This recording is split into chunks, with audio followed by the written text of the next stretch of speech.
Chapter 1. A Mother's Last Gift, the day Madison was sent away. "Jean, what's going on?" a man says as he arrives in the nursery. "I have to give her away." The woman says, who is Jean Grey. "What?" "Why?" the man says. "I can feel her Scott." "She's coming out," Jean says. "The Dark Phoenix?" "How is that possible?" I thought. Scott asks. "So did I. But I'm terrified of what she would do her," Jean says as she picks up the 2-month-old baby. The 2-month-old baby coos as she reaches out and touches Jean's face. "We have no choice. We have to send her away," Jean says as her eyes starts to swell up with tears. "No one here can protect her?" Scott asks. "No," Jean replies as she holds the baby. "Where shall we take her?" Scott asks.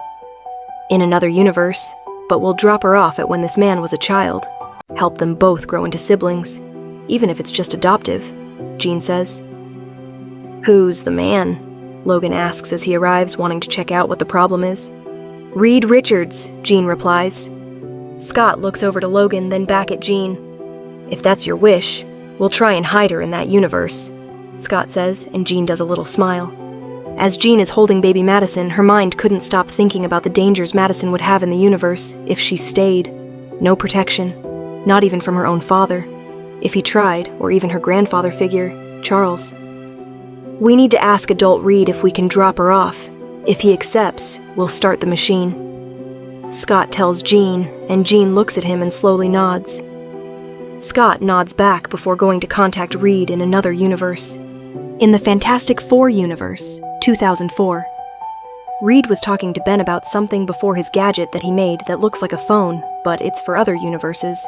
He hears it go off and he checks the message. "Reed, we need your help with something important. With your permission, we would love to transfer a baby to you, but when you were a child," the message reads. "Who is that?" Ben asks.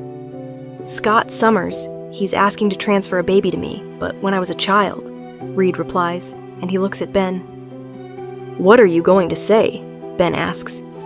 "I'm going to say yes, if it's protection," Reed says. Ben nods and he sees Reed messaging Scott back. Back to X-Men Universe 2004. "He said yes," Scott tells Jean, and he sees Charles roll in. "Are you sure you want to do this, Jean?" "I mean, giving up a child is pretty sad for a new mother who wanted nothing more than to be a mother," Charles asks. "I'm sure. I will be sad until she takes over," Jean says, and she looks at Charles. Charles nods, and he watches Scott and Logan start to boot up the machine that will transfer baby Madison. Jean grabs a basket and puts Madison in it before kissing her forehead. "I'm so sorry, my sweet child.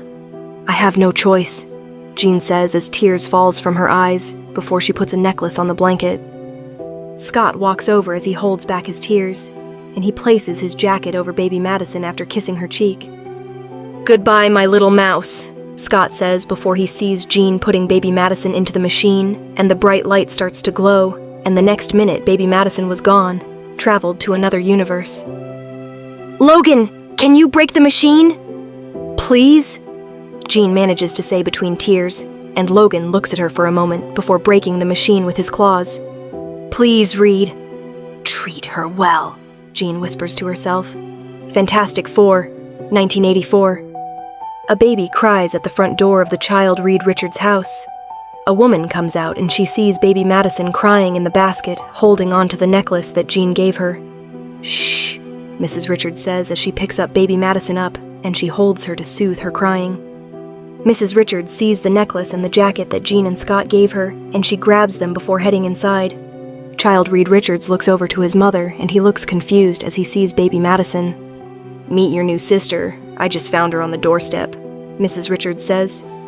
"New sister?" Child Reed says before walking over and sees baby Madison, and he does a little smile. "What's her name?"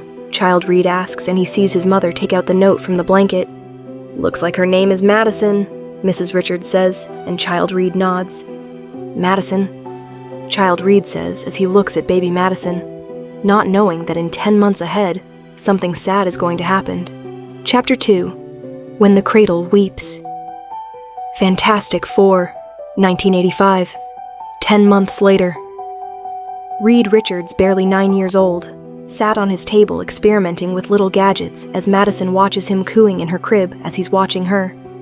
Madison looks over to the blanket that Mrs. Richards gave her from Jean Grey, and something felt off.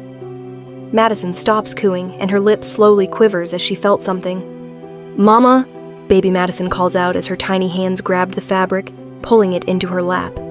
She pressed her face against it before Madison cracks in tears. "Mama!" Madison cries out, and Reed looks over to her before picking her up and holds her close as his chest hurts. He didn't know what to do, or how to fix it. "Mama!" Madison wailed out again as her voice trembling, desperate. Mrs. Richards walks in, and she sees baby Madison crying, and child Reed trying to soothe her. "It's okay, I'll stay with you, you're not alone," Reed says as he holds her.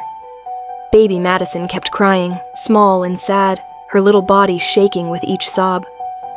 After a while, she leaned against him, still clutching the blanket, her voice softening to little hiccuping gasps. Child Reed stayed there with his mother, arms around her the best he could, feeling the weight of a sadness too big for either him or baby Madison to understand. But Mrs. Richards realizes she's crying in grief as she just felt her mother. "I'm here, Maddie, I'm here," Child Reed says as he sits down next to his mother as Mrs. Richards take baby Madison off him as she was heavy. "I know, sweetheart, I know," Mrs. Richards soothes baby Madison. Baby Madison has stopped crying, but she still feels that overwhelming sadness as she cuddles up to Mrs. Richards. "We're both here, sweetheart," Mrs. Richards says. After a while, baby Madison falls asleep in Mrs. Richards' arms, and Mrs. Richards lays her down in the crib, and she sees Child Reed climb in. "I don't want to leave her, not after what she felt, Mama," Child Reed says as he holds his baby sister. Meanwhile, in X-Men Universe, 2006, Jean, now possessed by the Dark Phoenix, got killed by Logan after begging him to. Logan notices how peacefully sad Jean was before she died. "I'm so sorry, my little sunbeam," Jean says as she sees Madison crying in grief for her. Then she slips away both physically and mentally. Fantastic Four, 1985. The next day, Child Reed wakes up and he looks at baby Madison asleep, and he does a little smile, but it's not the happy smile, it's the sad smile. Child Reed thinks to himself before quietly getting out of baby Madison's cot and walks over to his room to get his camera. Then he came back and starts recording. "This is new to me, but hello future Reed, or future Madison. I just wanted to make this dairy for Madison. Last night, something sad has happened. 1 minute Madison was happy, but the next she broke down crying. Me and Mom at first thought it was because she either needed milk or diaper change or anything like that. But the way she cried, that was not a normal cry that babies make," Child Reed says to the camera as it's recording. Child Reed took a moment before speaking again. "That cry was grief, but if you're watching this future Reed, I hope you help her deal with what's going to happen. I fear she might have some issues. I don't know which, because as you can see, I'm a child and not a profession," Child Reed says before ending the recorder, and he looks over to sleeping baby Madison. "I will always protect you, Maddie," Child Reed says, which makes baby Madison smile in her sleep. Chapter 3, The Beginning of Fantastic Four. 20 years later. "Reed, are you sure that Victor would be a good person to work with?" a woman says, and Reed looks over to the woman before replying, "Yes, I'm sure Madison. Look, I know you hate him, but..." Reed looks over to Ben with the help of, "Help me here," but Ben shrugs his shoulders before looking at the statue. "Typical of Victor Von Doom to build a 30-foot statue of himself," Ben says, and Madison does a little snicker at that as Reed looks at statue. "Well, it's obviously aimed at first-time visitors to create feelings of smallness, inadequacy," Reed replies, but Madison whispers to Ben quietly, "Maybe he's compensating for something?" which causes Ben to laugh. Reed, Ben, and Madison walks into the building as Ben asks Reed a question. "Reed, what are we actually doing here? This guy's fast food, strip mall science," which Reed replies, "This wasn't our first stop in case you forgot. Besides, Victor's not that bad. He's just a little larger than life." Which that makes Madison rolls her eyes. Now in the meeting room, Reed starts to pitch his idea. My research suggests that exposure to a high-energy cosmic storm born on solar winds might have triggered the evolution of early planetary life. As Reed is speaking, Madison stays quiet in the corner as Reed keeps talking. In 6 weeks, another cloud with the same elemental profile will pass Earth's orbit. A study conducted in space could fundamentally advance our knowledge about the structure of the human genome, cure countless diseases, extend human life, give kids a chance to live longer, stronger, healthier. But Reed gets cut off by Victor, and Madison rolls her eyes at. I don't think I have explained my proposal fully, Reed says after Victor told him to turn it off. No, I think you have. Same old Reed, always stretching, reaching for the stars with the weight of the world on his back. But dreams don't pay the bills, do they? Victor says, and Madison starts to give him a dirty look, as she never liked him. But Reed tries to explain with, You remember, when we were in school, we talked about working together. Well, that's what I was about to explain. The storm is deadly, but the shields on your station's control room are designed to protect any occupants inside. Victor switches on the lights before speaking. So it's not just my money you want. It's my toys. Tell me, if NASA doesn't trust you, then why should I? That's my job, to stay a step ahead, to know what other men don't. Madison rolls her eyes as Ben tells Reed that he can't take it. Ben, this is business, just work. Reed explains to Ben, and Madison looks over to Susan, and she does a little smile. He's right, Ben. It is just business, Susan says as she walks over to them, but she stops at Madison to ask her a question. Are you okay? Which Madison nods to, and Susan whispers to her, I'm sorry that I couldn't visit you, but I swear, I will never leave you. Madison does a little smile at that and whispers back, Thanks, Subug. And Susan smiles before hearing Victor speak. I think you both know my director of genetic research, Susan Storm. Susan walks over to Victor as Ben whispers to Reed, One more thing he's got. Madison went back to being quiet again. She drops her gaze to her hands, fingers twitching, and Madison finds a part of skin near her nail, and she starts to pick at it like she doesn't notice what she's doing, but Susan noticed. Madison, she said gently, not too loud to scare her and not scolding. Just enough to reach her. But Madison doesn't stop, which Reed and Ben and Victor starts to notice as well. We'll be right back. I just need to help her, Susan says as she walks over to Madison and takes her out of the room. Madison, look at me. I'm right here, Susan says, but she hears Madison muttering, Don't care, don't feel, don't speak, which causes Susan's heart to hurt. Madison, that's not true. You do care. I've seen it. You feel things so deeply that it scares you. But you don't have to be silent with me, Susan reassures her, and Madison's lip trembled as a little bit of blood starts to come out from the picking. I'm scared to mess it up for Reed. What if... Madison starts to stutter as she tries to explain her reason, but Susan slowly reached out and took Madison's hand in hers, not to stop her, but to hold her. You won't mess it up, I promise, Susan says with a little smile, and Madison looks at her before doing a little nod. Come on, let's go back in and I'll stay next to you, okay? Susan suggested, and Madison nods at that before walking back inside, and they both hear Reed and Victor talking to each other. Oh, Ben. Forgot to ask, how's Debbie? Susan says as she walks into the room with Madison, which Ben smiles a little bit before replying, Great. This isn't going to be a problem, is it? Victor asks after Reed, and Susan asks how each other are doing. Both Reed and Susan replies at the same time with no. Good. Then you are just in time to hear the great Reed Richards. Ask me for help, Victor says as he walks over to Susan and Madison, and slightly pushes Madison out of the way, which Ben saw, and he slowly digs his nails into his palm to hold back his danger at how he's treating her. You know, you made a lot of folks at MIT feel like a junior high science fair. So you'll excuse me if I savor the moment, Victor says as he smiles, then Reed speaks up with, You back this mission, and I'll sign over a fair percentage of any applications. But Victor cuts him off. The number is 75, and it's applications and patents, Victor says, and Ben asks, What about his firstborn? Which made Madison and Reed look at him like, What the fuck? You seriously did not ask that, Benny, Madison says to him, which Ben shrugs his shoulders.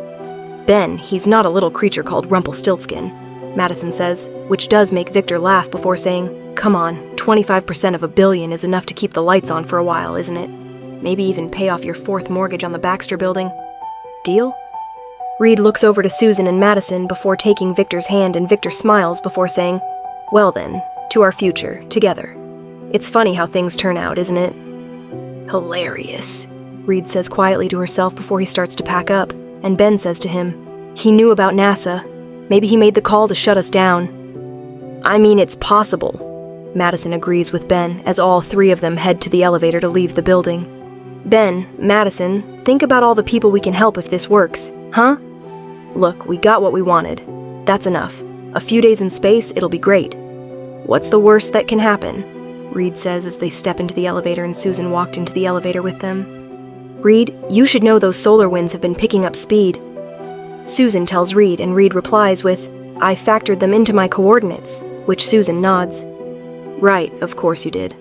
In theory. It's a little different once you're out there," Susan says, and Reed tries to explain, but Ben cuts him off by saying, "When are we leaving?" Which Madison mutters under her breath. "Thank you, Ben. That would have been awkward. I'll be scheduling the launch, so you can call me in the morning for resources and crew," Susan says as she takes out a business card and gives it to Reed, but Reed looks at the card, then at Susan before saying, "I think I remember the num," but Madison cuts him off with, "Reed, just take the damn card." Susan looks at Madison as she tries to hold back a laugh, then Ben clears his throat as he looks at Reed, and Reed looks at him before looking back to Susan before asking, "As far as crew, I was hoping Ben could pilot the mission."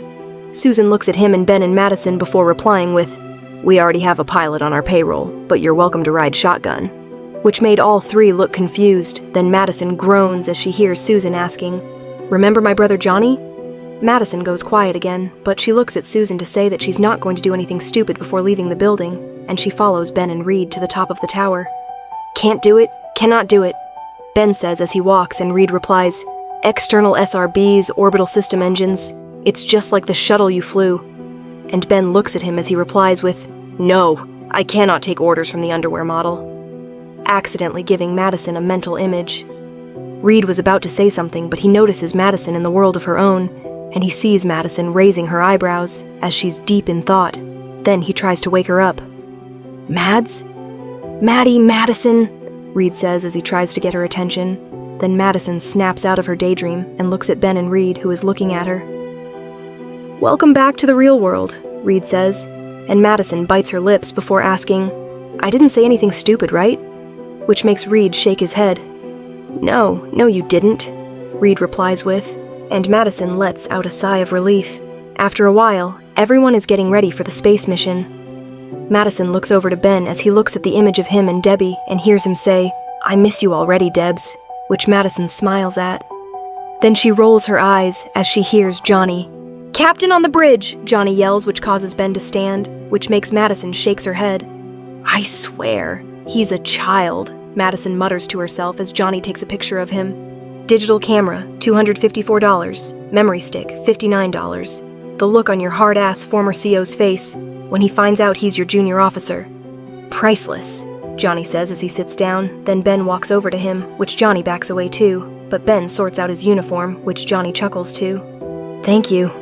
That's sweet," Johnny says, and Ben does a little cocky smile before saying, "I can handle this ship. I can even handle Mr. Blonde Ambition." As Ben is talking, Johnny looks over to Madison, who has her back toward him as she doesn't want to look at him. "Who the hell came up with these?" Ben asks as he grabs the uniform, and Susan walks in replying, "Victor did. The synthetics act as a second skin, adapting to your body's individual needs." "See, now that means it keeps the hot stuff hot and the cool stuff cool," Johnny says, as Madison leaves the room to change into the uniform before coming back. "Wow, fantastic! Material made from self-regulating unstable molecules? I've been working on a formula for this," Reed says as Susan's smile disappears, which Ben, Madison, and Johnny notices. "Great minds think alike," Susan says before giving Ben his uniform. Susan already gave Madison hers, hence why she left and came back, but Susan throws one at Reed. "You're in trouble," Madison says, and Reed looks at her, and Madison shrugs her shoulders before all of them arrive on the space station. Madison stays behind, but she looks out of the window, not knowing that Reed and Susan stopped to do the same thing. "We can monitor the clouds approaching and observe the test from here," Susan says, and Ben asks, "Is it safe?" which Reed replies, "The shields on the station should protect us." Madison looks over to Johnny as he walks over to her. "Hey," Johnny says as he does a little smile, but his smile disappears as Madison tells him, "I thought I was nothing but trash to you," after Johnny tries to speak to her and he sees her walk off. Madison looks over to Ben, Reed, and Victor, just as Victor says, "Still doing the heavy lifting? You should have stayed in the lab. Field work never suited you," which makes Madison piss, but she holds back as she walks over to them and hears Ben stick up for himself, which makes her smile. "He does the talkin', I do the walkin'. Got it?" Ben asks, but Madison gives Victor another dirty look as he said, "So take a walk, Ben." And Madison crosses her arms as Victor follows it up with, "Actually, if you'll all excuse me, I need to borrow Susan for a moment." Madison looks over to Susan as Susan looks over to Victor, then looks over to Madison, whispering, "Will you be okay with these boys?" And Madison nods, which makes Susan nods before following Victor somewhere. Madison follows the boys to another room, and she thinks to herself as she breathes in and out to calm herself, meanwhile with Susan. "Surprised I agreed to Reed's proposal?" Victor says as he holds out his hand, which Susan took as she replies, "I understand the business reasons," as Victor lead her to one of the windows. "Well, when you're looking at your future, it doesn't hurt to find closure about the past," Victor says as he kisses Susan's hand, and he follows it up with, "Susan, every man dreams he'll meet a woman he can give the world to. In my case, it's not just a metaphor," before opening viewing station shield. "I wanted to talk to you about something, but in order for this to work, I need you to do something," Victor says as he looks at Susan as she looks out of the window, before looking at Victor as she replies with, "What?" "I want you to stop seeing Madison," Victor says, which makes Susan stiffen as her eyebrows starts to narrow. "Excuse me?" Susan asks. "You heard me," Victor says, which makes Susan a little mad as she replies, "She's my sister." And Victor adjusts his tone as he says, "She's your adoptive sister and emotionally unstable. You're not blind, Susan. You've seen how she clings to you, how she spirals when she's afraid she'll lose you." Susan pulls her hand from his grip as she says, "That doesn't give you the right to ask me to abandon her." Susan was about to leave, but she sees Reed coming in. "The cloud is accelerating. We've got minutes until it hits, not hours," Reed says, and Victor sighs as Reed continues, "Victor, that storm is deadly. We need to abort." But Victor says, "Get a grip, Reed. We didn't come all this way to lose our nerve at the first glitch. Just close the shields."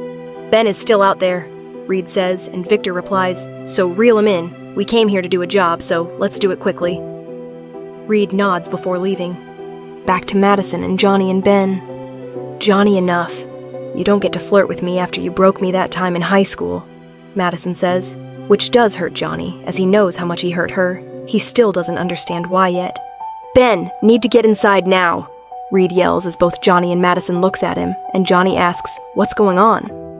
But Ben replies with, "I ain't done arranging your flowers yet, egghead."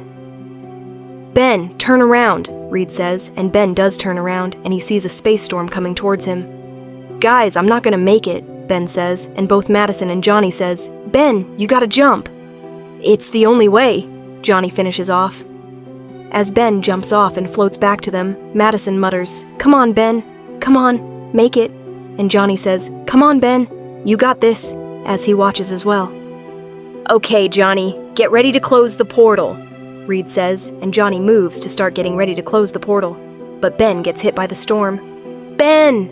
Madison yells, but the storm broke in and hits Reed, Johnny, Madison, who hit her head hard on the rail and got knocked out hard. Then Susan got hit. After a while, Madison groans as she starts to wake up, and she's shot up as she hears puppies barking and kittens meowing. "What the?" Madison says to herself as she looks around the room that's now filled with puppies and kittens. "This is a whole other level of crazy cat lady," Madison mutters to herself. Madison looks around and notices she's in a medical facility. Then she gets up as she holds her head, and she sees the puppies and kittens disappear. She doesn't know why. That's weird," Madison says to herself and brushes it off as she walks around the facility, and she hears Reed slightly panicking. "Where's Madison? Where is she?" Reed yells at the nurse, and Madison walks over to them. "Reed?" Madison says, and Reed looks at her and calms his nerves before hugging her. "Thank goodness you're okay," Reed says, and Madison hugs him back as she replies, "Of course I am." Reed pulls back and looks at her as he asks, You did hit your head pretty hard. I was worried, which made Madison smile. I'm glad you're always looking out for me, Reedster, Madison says, and Reed does a little chuckle at the name. How's Susan? Madison asks, and Reed looks at her before replying. She's doing okay. She's just resting at the moment. And Madison nods. Wait, what about Ben? Madison asks as she looks at Reed, but Ben comes out of his room and Madison sighs to herself of relief.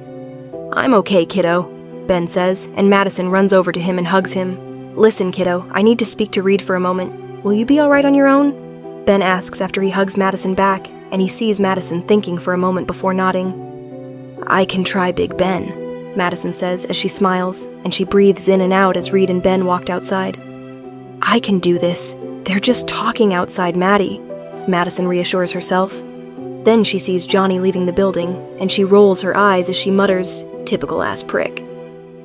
After a while, everyone besides Johnny meet in the Catarina, and Madison notices the tension between Susan and Reed, and she drinks her water. Then everyone starts to sit at the table.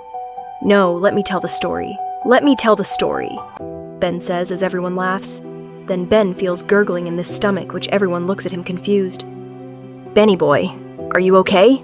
Madison asks, worried. Then Ben replies with, must be the bad shrimp. I think I'd better go lie down, excuse me. Then Ben gets up and leaves the room. Madison looks over to Reed and Susan before getting up as she says, I'll move to the next table so you two can chit-chat. Madison walks over to another table and she finishes her food as she thinks to herself. Then she notices Susan slowly disappearing, and she stands up to say something, but Reed notices and tells her, Susan, look at your hands, which made Susan does exactly that, before knocking over a bottle which Reed captures as his arm stretches. What the fuck is going on? Madison says before Johnny comes running in yelling, Hey, you guys! Hey, you are never going to believe what just happened to me! Reed and Susan looks at Johnny in his face, but Madison quickly looks down then to his face. What? Oh, well, I can explain this, Johnny says before Reed says, we need to find Ben. Now. And everyone starts to walk to Ben's room. It has to be the cloud. It's fundamentally altered our DNA. Susan tries to explain what's going on, but Reed says, let's not jump to conclusions. Meanwhile, Madison notices first that Johnny's clicking his fingers and fire comes out. Whoa! Guys, look! Johnny says as he clicks his fingers again before saying, now picture that but everywhere. It was everywhere. What? Which causes Susan look at Reed, but Reed just thought about something. But he couldn't tell Susan, Johnny, or Madison yet, so he came up with, the cloud has fundamentally altered our DNA, which causes Johnny to cackle before saying, cool! And you know what, guys? I think I was flying. We need to find Ben, Reed says as they all started to walk over to Ben's room again. Meanwhile, with Victor, he looks over to the nurse as the nurse walks over to her. Sir, I think you should see this, the nurse says as she gives him the folder. What's this? Victor asks before looking through the files in the folder as the nurse replies, Everything about Madison Hunter, sir. She's not who we think she is. She's a mutant. Victor looks over to the nurse before looking at the blood tests reports. All this time, and no one noticed. That cosmic mistake. That unpredictable little irritant, Victor says as his voice dips to contempt before continuing. How poetic. A walking paradox. Too weak to hide what she is. Too dangerous to ignore. And they call it evolution. Back to the others, they arrive at Ben's room. Cut it out, Johnny, Susan says, but Johnny ignores her as he mutters to himself, still getting the hang of it, which causes Susan to look at him and says, Stop. Johnny looks at her, and they quietly argue with each other before a loud bang was heard inside of the room. Ben! Madison yells as she tries to figure out the code, but she, as well as Johnny and Susan, watch Reed uses his powers to open the door. Of course, Madison does a little smile, as the other looks a little shocked. That's gross, Johnny says, and Madison just rolls her eyes before walking in, and notices Ben is missing after he broke free. Look, Johnny says as they walk over to the broken wall, and they just see Ben running away.